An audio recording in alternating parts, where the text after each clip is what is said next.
গতকাল রাত ৩টে পর্যন্ত বসে যে বিষয়টা জানলাম, বুঝলাম, যেটা দরকার ছিল আমার নিজের জন্য, সেটা নিয়ে স্টাডি করার পর যেটা পাওয়া গেল, তার ডাইজেস্টেড কপিটা আজকে আমি এখন বলতে চলেছি। সেটা হচ্ছে মাদার অফ অল ডিলস। এই বিষয়টা কি ছিল এবং সেটা আমাদের ইন্ডিয়ান ইকোনমি তথা ইন্ডিয়ান স্টক মার্কেটে ইম্প্যাক্ট কতটা পড়তে চলেছে এবং সেটা কতটা সুদূর প্রসারী কিংবা আদৌ কোনো লাভ আছে কিনা।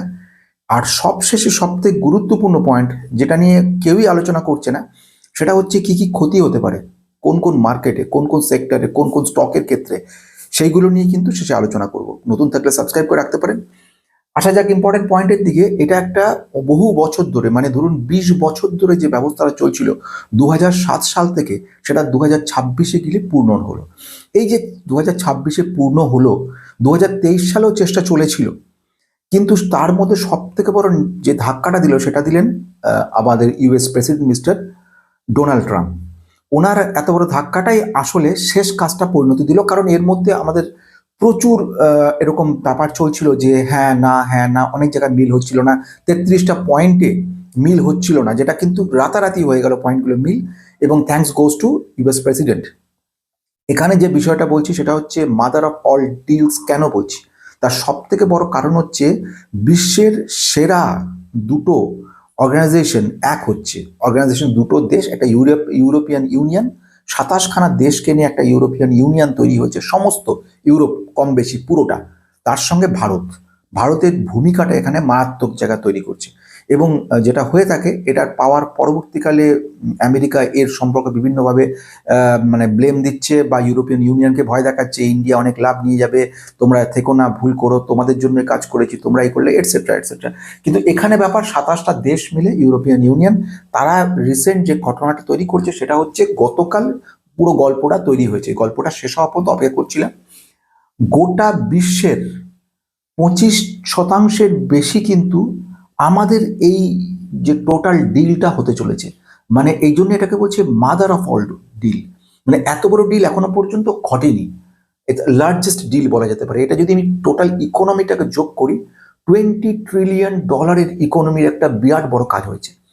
এইখানে যে ব্যাপারটা ছিল সেখানে বলছে 33% গ্লোবাল ট্রেড যেটা হয়েছে, এবং তার ফলে যে টোটাল পপুলেশন ডিমান্ড, যেটা মানে বক্তব্য কি, খুব সহজভাবে বলছি, মানে আমাদের এই বাড়ির একটা ডিমান্ড রয়েছে চাল ডাল তেল নুন, আপনাদের বাড়ির চাল ডাল তেল নুন, এই যে ডিমান্ড, আমদানি রপ্তানি আমরা করব, যদি সবটাকে যোগ করি, $20 ট্রিলিয়ন সমস্ত ব্যবসাটা চলছে। এর মধ্যে সব থেকে গুরুত্বপূর্ণ পয়েন্ট ইউরোপিয়ান ইউনিয়নের উৎসাহ।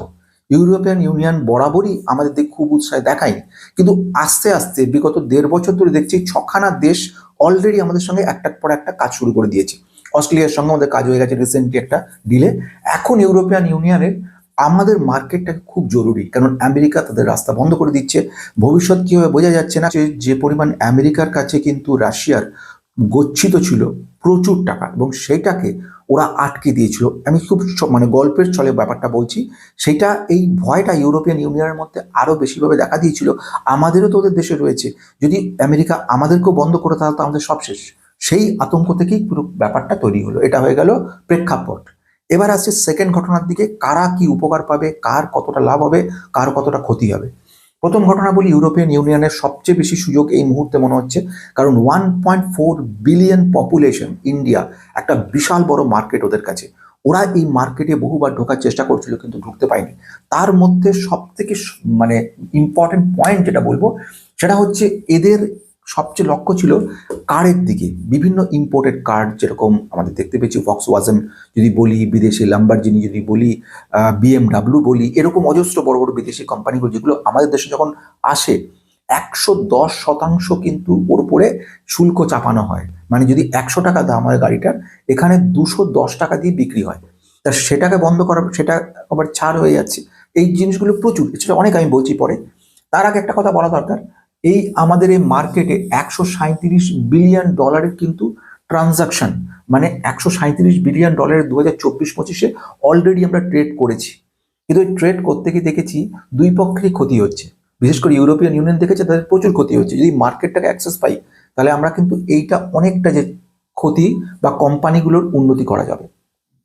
এর মধ্যে ইন্ডিয়া কি করেছে, $76 বিলিয়ন কিন্তু এক্সপোর্ট করেছে, আর ইম্পোর্ট করেছে $61 বিলিয়ন।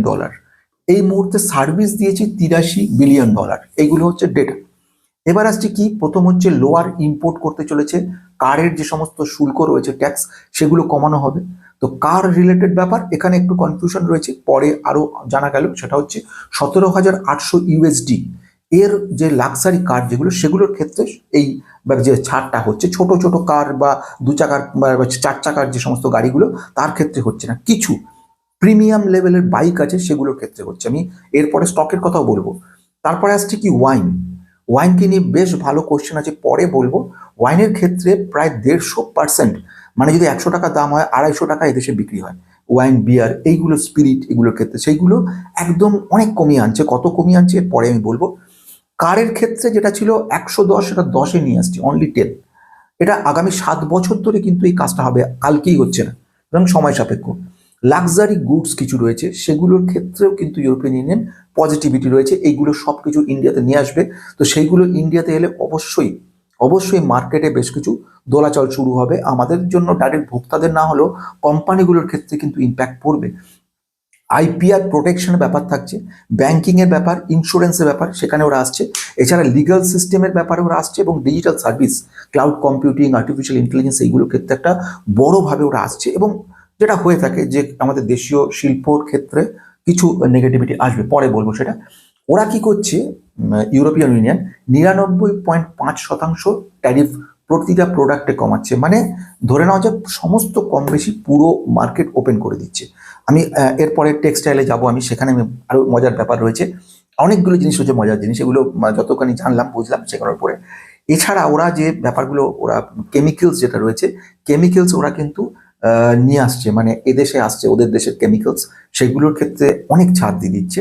অপটিক্যাল ফাইবার্স, এগুলো অনেক সস্তা এবং অনেক কোয়ালিটি, ভালো কোয়ালিটি, সস্তার থেকে বলবো কোয়ালিটি বেটার, এগুলো আসছে। মেডিকেল ডিভাইসেস, সার্জিক্যাল ইনস্ট্রুমেন্ট, যেগুলো ওদের দেশ থেকে আনানো হতো এখানে সমস্ত সার্জিক্যাল কাজগুলো করানোর জন্য অনেক বেশি দাম দিয়ে, সেগুলো ইন্ডিয়ার ক্ষেত্রে সুবিধা হবে। কিন্তু সঙ্গে সঙ্গে যেসব কোম্পানিগুলো এদেশে রয়েছে, দেশীয় কোম্পানি, এই সব কাজে তাদের একটা বড় ক্ষতির আশঙ্কা রয়েছে। স্পেস রিলেটেড ব্যাপার রয়েছে, স্পেস রিসার্চ ব্যাপার, স্পেসের ইনস্ট্রুমেন্টেশন ওদের দেশ থেকে এখানে আসবে। শুধু স্পেস বলে ছোট্ট ব্যাপার নয়, স্পেস সমুদ্র, স্পেসের ইনস্ট্রুমেন্টও আসবে। এদেশে যারা স্পেস রিসার্চের কাজ করছে, আমরা এমটারকে দেখলাম কতখানি জাম করতে, কারণ আছে, পরে বলছি সেগুলো। আচ্ছা, এয়ারক্রাফটের ব্যাপার আর ডিফেন্সের ব্যাপারে একটা খুব মজাদার ব্যাপার রয়েছে। ডিফেন্সে আমরা জেনেছি যেটা 2024-এ আমাদের কি করেছে, 24-25 বলে আগের বছরটাকে, সেখানে প্রায় 24,000 কোটি টাকা, 23,800 কোটি টাকা মতো আমরা এক্সপোর্ট করেছি। আমাদের টার্গেট 2030-এর মধ্যে 50,000 কোটি।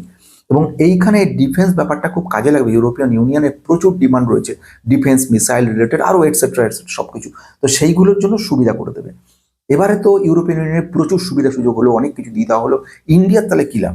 ইন্ডিয়ার লাভ আছে, ইন্ডিয়ারও বেশ কিছু জায়গা রয়েছে, যেরকম টেক্সটাইল, এটা আমি আগে বলছিলাম। টেক্সটাইলে কিন্তু আগে যেটা ছিল, ইউরোপিয়ান ইউনিয়ন আমাদের দেশের 100 টাকাটা 120 টাকায় ওরা কিনতো, এবং বাংলাদেশও কিন্তু এই জায়গায় ছিল সেম। এখন টোটালি জিরো হয়ে যাচ্ছে, অলমোস্ট জিরো, মানে একেবারে জিরো। জিরো হতে গোটা মার্কেটটা, ইভেন বাংলাদেশের থেকে আমাদের টেক্সটাইল কোয়ালিটিটা বেটার, যেটা অ্যাজ পার তাদের যে রেকর্ড অনুযায়ী। তারপরে এরা যখন জিরো হয়ে যাচ্ছে, ডিমান্ড কিন্তু অনেক গুণ বাড়ছে। এবার টেক্সটাইল ইন্ডাস্ট্রিজে আমরা দেখেছি কয়েকদিনের মধ্যে কয়েকটা কোম্পানি, আমি আগেও বলেছিলাম, সেগুলো এখন আর বলছি না, সেসব কোম্পানিগুলো খুব দৌড় শুরু হয়ে গেছে। টেক্সটাইলে একটা বড় ব্যাপার দেখেছি। পেট্রোকেমিক্যাল ব্যাপার যেগুলো, সেগুলো পাঠাবে ওরা। কারণ কি, রাশিয়া থেকে যে অয়েলটা আসছে ওটাকে যাকে বলে প্রসেসিং করে এরা কিন্তু আউট দিয়ে দিচ্ছে, বেচছে, এখান থেকে একটা ভালো লাভ আসবে। জেম, মানে যে সমস্ত আমি বললাম মূল্যবান পাথর যেগুলো রয়েছে, সেগুলোর ক্ষেত্রে লাভ আছে। অর্নামেন্টস যেগুলো রয়েছে, অর্নামেন্টসের ক্ষেত্রে লাভ রয়েছে। অফকোর্স বুঝতেই পারছেন, কল্যাণ জুয়েলারি, টাইটান, এগুলোর কথা আমি বলতে যাচ্ছি। Electrical parts, electrical engineering parts সেগুলো যারা তৈরি করছে, লার্সেন অ্যান্ড টুব্রো এটসেট্রা, অনেক কোম্পানি, সেগুলোর ক্ষেত্রে লাভ আসছে। এগুলো টোটাল ওপেন হয়ে যাচ্ছে মার্কেটটা, মানে আমাদের প্রোডাক্ট ওদের ওখানে ঢুকবে এবং ওদেশের মার্কেট নিচ্ছে। এখানে একটা প্রশ্ন আসছে, সেখানে হচ্ছে কোয়ালিটিটা কিন্তু মেনটেন করতে হবে, কোয়ালিটিটা প্রচণ্ড এটা করা, ওইভাবে চললে চলবে না। যে ব্যাপার আছে, এমন ব্যাপার পরে বলবো, সেটাগুলো আরও অনেক ব্যাপার আছে যেগুলো। আচ্ছা, মেরিন প্রোডাক্ট নিয়ে আমরা দেখলাম অবন্তী ফুডস এবং বাকি যারা রয়েছে সেগুলো খুব ভালো জায়গায় রয়েছে, মানে ভালোভাবে এরা প্রোডাক্টগুলো গ্রহণ করছে। মেরিন প্রোডাক্টসের ব্যাপারে আগেও গ্রহণ করতো, সেগুলো অনেক বেশি দামে আমাদের মার্কেটটা যেতে পারতো না ওদের ওখানে, এখন প্রোডাক্টগুলো পাওয়া যাবে ভালো করে। এরপরে আসছে কি কিছু ব্যাপার রাখছে, যেরকম ভিসা রুলসের ক্ষেত্রে কিন্তু খুব পজিটিভ ব্যাপার দেখা যাচ্ছে। এরা ভিসার ক্ষেত্রে ওপেন করার ব্যাপারে এগোচ্ছে, যেগুলো H1B ভিসার ক্ষেত্রে আইটি কোম্পানিগুলো পারতো না, সেখানে আইটি সার্ভিসের ব্যাপারে, আইটি এবং আইটি রিলেটেড সার্ভিস, সেগুলোর ক্ষেত্রে প্রচুর সুযোগ সুবিধা আসছে। এবং ওদের যে মার্কেটটাকে অ্যাক্সেস করা যাচ্ছে, মানে সফটওয়্যার কোম্পানি যেখানে আমেরিকাকে এত রকম বাধার সম্মুখীন হচ্ছে, আটকে যাচ্ছে, যে রেজাল্টটা আসছে না, যে খাটনিটা কেটে যে প্রজেক্ট ডেলিভারি করেছে তার যে পেমেন্টটা পাইনি এখনো, এরকম ব্যাপার, ডিলে, রিসেশন, এখন না পরে দেবো, ঝোলানো, দেবো দিচ্ছি, কমাস পরে দিই, এই ব্যাপারগুলোকে কিন্তু অনেকটা বেশি ছাড় পেয়ে যাচ্ছে। এগুলো একটা কিন্তু বড় জায়গা তৈরি করছে। আর একটা খুব ইন্টারেস্টিং ব্যাপার আমি বলবো, সেটা হচ্ছে আইটি সার্ভিস বললাম, ফার্মাসিউটিক্যালের যে এপিআই, এর উপরে কিন্তু কাজ, মানে আমি বলছি মার্কসন ফার্মা কিংবা আমরা গ্ল্যান্ড ফার্মা, এইগুলোর ওপরে, বা ডিভিস ল্যাবরেটরি, এরা যারা এপিআই এর উপর কাজ করছে, ওদের একটা বড় দরজা খুলে যাচ্ছে। যেটা আগেও আসতো প্রোডাক্ট, কিন্তু দামটা অনেক ওদের দেশে কমে যাবে, ফলে আরো বেশি ডিমান্ড বাড়বে, এগুলো কিন্তু ভালো ব্যাপার। লেদার টেকনোলজি, লেদারের উপর কাজকর্ম, লেদারের বিভিন্ন চামড়াজাত বস্তু, বেল্ট, এটসেট্রা, জুতো, এটসেট্রা, সবগুলোর ক্ষেত্রে সুযোগ সুবিধাগুলো তৈরি হবে। এছাড়া আরেকটা ব্যাপার, এমএসএমই প্রোটেকশনটাও তৈরি হচ্ছে, আমি এটা পরে বলবো, ইন্টারেস্টিং। এমএসএমই প্রোটেকশন এবং ফার্মারদের জন্য কি সুবিধা হচ্ছে এর ফলে, আমি তার আগের শেষটা করি। জব ক্রিয়েশনের ব্যাপার রয়েছে, প্রচুর জব তৈরি হবে, ন্যাচারালি, এটা হওয়া স্বাভাবিক ঘটনা। এই জায়গাগুলো যেরকম ছোট ছোট ক্ষুদ্র শিল্পক্ষেত্রে উন্নতি শুরু হবে, সেইগুলো হলেই ছোট ছোট লেদার কোম্পানিগুলো বিদেশে পাঠাবে। তাছাড়া আদার যে সমস্ত আইটি সার্ভিসগুলো, সেগুলো তৈরি হবে, সেখানে জব তৈরি হচ্ছে। আরেকটা ব্যাপার, লাস্ট ব্যাপার, সেটা হচ্ছে চায়নার উপরে যে মানে নির্ভরশীলতা, সেটা কমে যাবে। চায়না তো সারা বিশ্বকে এক্সপোর্ট করে বেড়াচ্ছে, চায়নার এক্সপোর্টটা যাতে এমন জায়গায় না যায় যাতে ওরা, মানে আগে ইউরোপিয়ান ইউনিয়ন প্রচুর চায়না থেকে প্রোডাক্ট নিত, প্রচুর। এখন ইন্ডিয়া কিন্তু কাছাকাছি যাচ্ছে, কারণ ইন্ডিয়াতেও প্রচুর চিপ প্রোডাক্ট পাওয়া যাচ্ছে এবং সেইগুলো সুবিধা হচ্ছে, লেবার কস্ট কম, এইগুলো। এবার এফিসিয়েন্সি ব্যাপারটা আমি পরে বলবো। তাহলে এইটা মোটামুটি বোঝা গেল। এইবারে আসছি শেষ দিকে, সব থেকে গুরুত্বপূর্ণ পয়েন্ট। 1 নম্বর হচ্ছে বাধা কি কি রয়েছে। আমি ইন্ডিয়ার বাধাগুলোর কথা ফার্স্টে বলি। ইউরোপিয়ান ইউনিয়ন কিন্তু আমেরিকার মতো নয়, ওদের দেশে প্রচুর রকমভাবে যাচাই করে তারা নেয়। যেটা বলবো সেটা হচ্ছে অটোমোবাইল সেক্টর কিন্তু একটা বড় রিস্ক রয়েছে। আমি মানছি যে এখানে কিন্তু ডাইরেক্টলি অটোর ক্ষেত্রে ছোটখাটো যারা বানাচ্ছে কম দামে, তাদের রিস্ক নেই, কিন্তু বড় যেগুলো লাক্সারি প্রোডাক্ট যেগুলো তৈরি হচ্ছে, সেগুলোর ক্ষেত্রে কিন্তু প্রবলেম আসছে। ইউরোপিয়ান ইউনিয়ন প্রচুরভাবে ইম্পোর্ট করবে, শুধু অটো না, অটো পার্টসও তৈরি করবে, অটো পার্টসও পাঠাবে, সেগুলোর ক্ষেত্রে কিন্তু কিছুটা প্রবলেম হবে। যেমন আমরা দেখেছি মাহিন্দ্রার এসইউভি রিলেটেড যে সমস্ত কারগুলো, এবারে আরও সময় আসবে, আরও বেশি পরিমাণে কার আসবে, মানে মোটমাট অটোমোবাইল সেক্টরে কিছু প্রবলেম তৈরি হবে। সেকেন্ড বলবো সেটা হচ্ছে ফার্মারদের সেভ করার জন্য ডেয়ারি রিলেটেড প্রোডাক্টগুলো যেগুলো রয়েছে, দুধ বা পনির, সেগুলো কিন্তু ঢুকতে দিচ্ছে না। খুব ভালো কথা, কিন্তু এখানে কিছু বাধা রয়েছে। দুধ না হলেও দুগ্ধজাত product, cheese, etcetera, ice cream, chocolate, bakeries, confectioneries, সেগুলো সব ঢুকছে। ফলে ফাস্ট মুভিং কনজিউমার গুডস সেক্টরের মধ্যে একটা রিস্ক থাকছে। ইম্প্যাক্ট পাওয়াই গেছে অলরেডি, কদিন ধরে দেখলাম আমরা, 2 দিনের মধ্যেই সব ইম্প্যাক্ট পাওয়া গেছে। কিছু এমএসএমই সেক্টরের ক্ষেত্রে কিন্তু একটা নেগেটিভ ব্যাপার দেখতে পাচ্ছি, বাধা তৈরি হচ্ছে। যেরকম যে সমস্ত কুটির শিল্প ছোট ছোট ছিল, যেখানে এফিসিয়েন্সি বা প্রোডাক্টিভিটি খুব ভালো ছিল না। জাস্ট ফর এক্সাম্পল আমি বলতে পারি, ছোট ছোট যেসব কোম্পানিগুলো ক্ষুদ্র ইঞ্জিনিয়ারিং প্রোডাক্ট দিচ্ছে, ছোট ছোট, তাদের কোয়ালিটি অত পাওয়ারফুল না, তো ভালো না। যদি দেশেরই অন্য কোনো কোম্পানি যারা কিনা ভালো প্রোডাক্ট যদি পাওয়া যায়, ভালো যদি এমন হয় যেখানে আমরা অনেক বেটারভাবে জিনিসটা পেতে পারি, যে দাম কমের মধ্যে ভালো কোয়ালিটি ইউরোপিয়ান ইউনিয়ন থেকে আসছে, তাহলে আমরা কিন্তু দেশীয় সব প্রোডাক্টগুলোকে অফ করে দেবো। ফলে ওই সব প্রোডাক্টগুলোর ক্ষেত্রে এমএসএমই সেক্টরের কিছু প্রবলেম দেখা যাবে, এগুলো দেখা যাবেই। এর সঙ্গে অটোমোবাইল সেক্টরের যেমন টাটা JLR যেগুলো আছে, গোয়ার ল্যান্ড রোভার, সেগুলোর ক্ষেত্রে, বা মাহিন্দ্রা যেটা বললাম, সেগুলোর ক্ষেত্রে, আইশার মোটরের কিছু প্রিমিয়াম বাইক আছে, সেগুলোর ক্ষেত্রে কিছু প্রবলেম দেখা যাবে। বলছি কিছু ড্রব্যাকসের কথা, যেটা হচ্ছে খুব ইন্টারেস্টিং। ইউরোপীয় ইউনিয়ন কিন্তু কয়েকটা পয়েন্ট খুব মাথায় রাখে। 1 নম্বর হচ্ছে এনভায়রনমেন্টাল। কোনো রকম এনভায়রনমেন্টালে যদি কোনো প্রবলেম থাকে, ক্ষুদ্রতম প্রবলেম, তাহলে রিজেক্ট করে দেবে তারা। মাল পাঠাও, কিন্তু আমরা রিজেক্ট করব, কারণ আমাদের প্রোডাক্ট ঠিক পছন্দ হয়নি, জিনিসগুলো ঠিকঠাক নেই। আমরা মনে করছি এর মধ্যে এইগুলো ঠিকঠাক এত কোয়ালিটি মেনটেন করা হয়েছিল। যেরকম ডাবরের এক সময় মনে আছে আপনার, জানি না, মধুর ক্ষেত্রে কিছু পাওয়া গেছিল সামান্য, পরে জানা গেছে ওটা সময়ের বেসিসে তৈরি হয়, ওটার জন্য ডাইরেক্ট কিছু নেই, কিন্তু ওরা স্ট্রেট রিজেক্ট করে দিয়েছিল। এরমভাবে বেশ কিছু প্রোডাক্ট কিন্তু আমরা দেখেছিলাম যে এই ব্যাপারে এইটা কিন্তু খুব সাবধানতা ওরা দেখবে। 2 নম্বর ব্যাপার লেবার।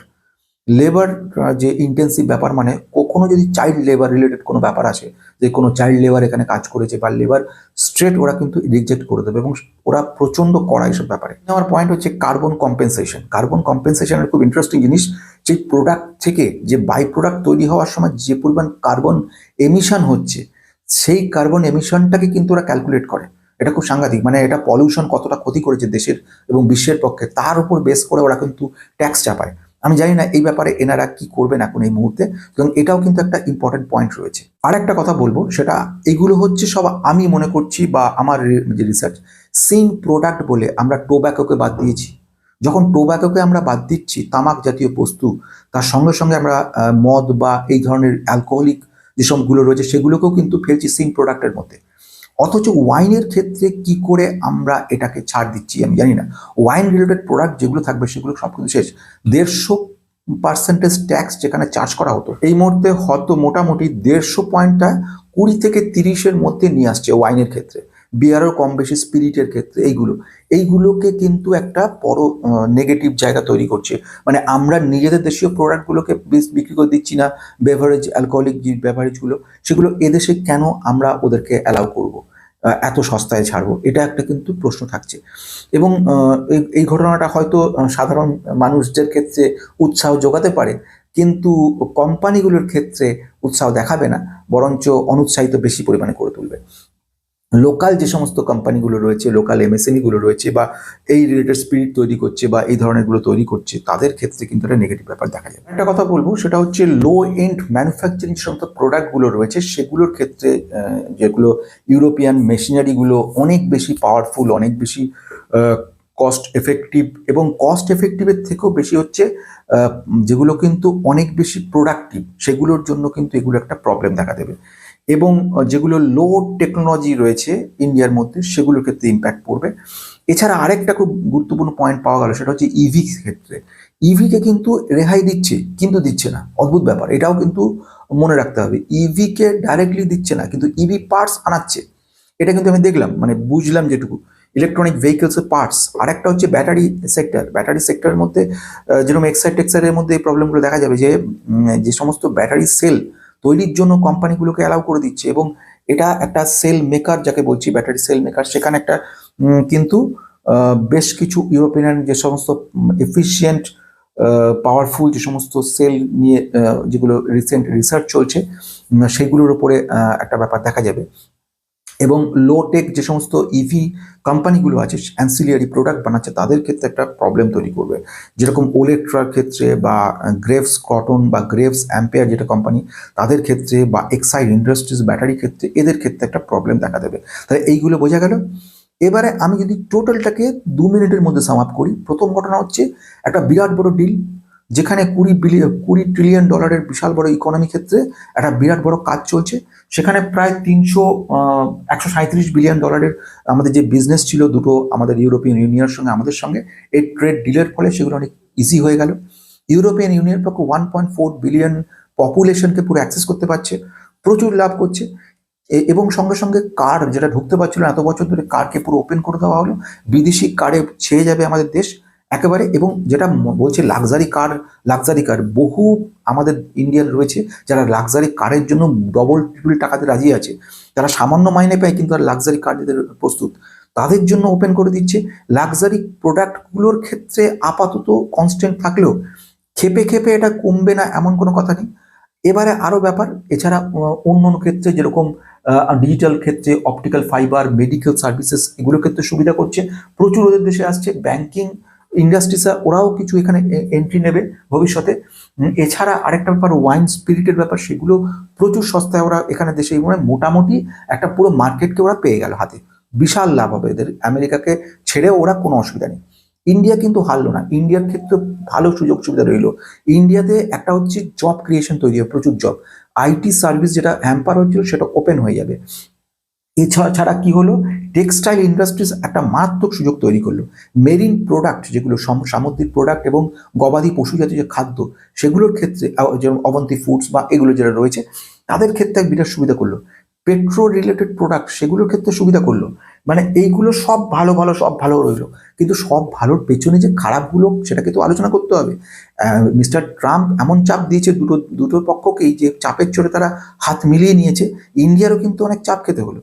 ইন্ডিয়া কিন্তু সহজে ছাড় হলো না, কারণ ইন্ডিয়ার ক্ষেত্রে কম্প্রোমাইজ করতে বাধ্য হলো বেশ কিছু জায়গায়। এমএসএমইকে ছাড় দিলাম যতই বলুক, আলটিমেটলি এমএসএমইতেও বেশ কিছু হ্যাম্পার হবে।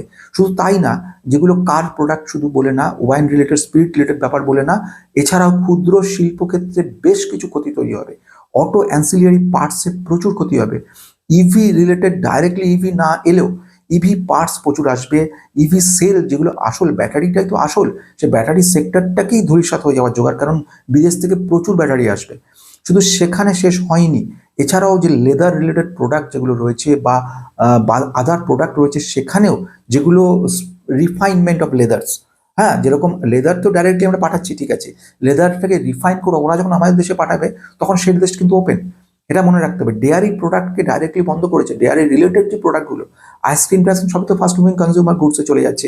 কনফেকশনারি, বেকারি ফুডস প্রচুর, বিস্কুটস, এগুলো সবই কিন্তু চলে যাচ্ছে আমাদের এর মধ্যে। ফলে ফাস্ট মুভিং কনজিউমার গুডস সেক্টরে প্রবলেম আসবে। বিদেশ থেকে অনেক কম দামে যে সমস্ত চাল বা সামগ্রীগুলো আসছে এদেশে, বাসমতি রাইস বেটার কোয়ালিটির এদেশে আসতে পারে।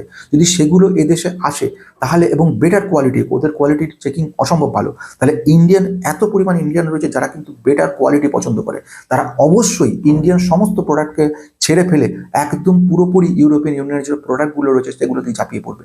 ফলে ইন্ডিয়ান ক্ষেত্রে fast moving consumer goods, auto sector, EV sector, বেশ কিছু ইলেকট্রনিক ইনস্ট্রুমেন্ট পার্ট যেগুলো ওদের দেশ থেকে অনেক মানে কোয়ালিটি, হাই কোয়ালিটি আসবে, নট এবং কস্ট এফেক্টিভ। কস্ট ওরা পারবে না, কিন্তু হাইলি এফিশিয়েন্ট কিছু লোক আমাদের দেশেও রয়েছে, দাম বেশি হলেও তারা রাজি আছে কিনতে, তাদের জন্য কিন্তু এটা একটা বড় স্কোপ তৈরি করবে। কিন্তু ইন্ডিয়ান ইকোনমিতে কিন্তু এটা ঝাড় খাবে, যে কারণের জন্য কিন্তু আজও দেখলাম এত বড় একটা ডিল কমপ্লিট হওয়ার পরও না নিফটিতে পজিটিভ কিছু দেখলাম, না সেন্সেক্সে কিছু ভালো দেখলাম, না ইকোনমি ক্ষেত্রে আমাদের খুব বিরাট কিছু চেঞ্জেস এখন দেখা গেল। এবারে সেই শেষ কথাতে, লাভ কার হলো? যদি শর্ট টার্ম বলি তাহলে লাভ হলো কিন্তু ইউরোপিয়ান ইউনিয়নের, আর যদি লং টার্মে বলি তাহলে কিন্তু ইন্ডিয়ান ইকোনমি বা ইন্ডিয়ান কেস। সেক্ষেত্রে কি করছে, ইন্ডিয়াদের আরও কম্পিটিটিভ হতে যাবে মার্কেটটা, আরও বেটার, ওদের কোয়ালিটি দেখে সেই কোয়ালিটির সঙ্গে কম্পিটিশন করতে করতে আস্তে আস্তে আমাদের প্রোডাক্টগুলো বেটার জায়গায় যাবে, এবং এই এক্সপেকটেশন নিয়ে শেষ করছি।